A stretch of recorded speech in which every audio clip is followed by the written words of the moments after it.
A man fails a government exam for the fourth time. 20 years later, he is dead, and so are 20 million other people. This is not a war you learned about in school. It might be the deadliest one of the entire 19th century. Meet Hong Xiuquan, a small-town teacher from southern China who just could not pass the imperial civil service exam. After his fourth failure in 1837, he collapsed into a violent fever. For days, he drifted in and out of consciousness. When he woke up, he believed something had happened to him. He believed he was the younger brother of Jesus Christ, sent, he claimed, to purge China of demons and corruption. Most people who have a fever dream forget it by breakfast. Hong built an army out of his. He called his movement the Taiping. It meant great peace. The irony would become unbearable. China in the 1850s was primed for exactly this kind of movement. Famine everywhere, opium addiction spreading like wildfire, and a Qing dynasty government that had just lost the Opium Wars and lost the trust of its own people along with it. So when Hong promised to redistribute land equally and ban the practices that had crushed the poor for generations, people listened. His followers banned foot-binding, banned opium, banned gambling, and organized into one of the most disciplined armies Asia had ever seen. Within a few years, that army grew past 1 million men and women. By 1853, they captured Nanjing, one of the largest cities in China, and declared it their new capital. For over a decade, this movement controlled territory roughly the size of France. Tens of millions of people lived under their rule. This was not a small rebellion that fizzled out in a few months. This was a functioning rival state, at war for 14 years. And that war became one of the deadliest conflicts human history has ever recorded.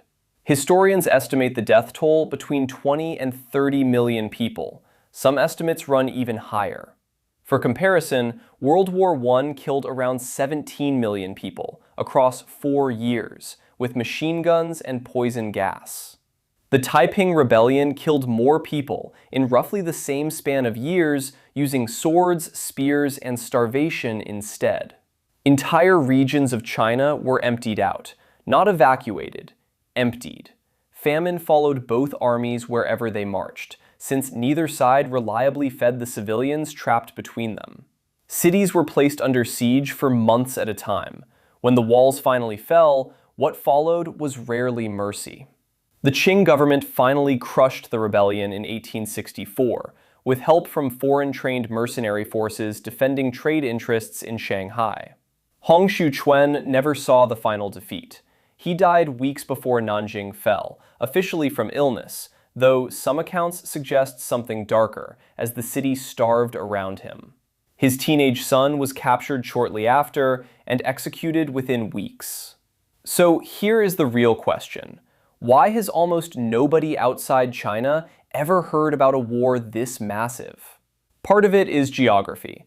This war happened far from the European battlefields that dominate most history classrooms.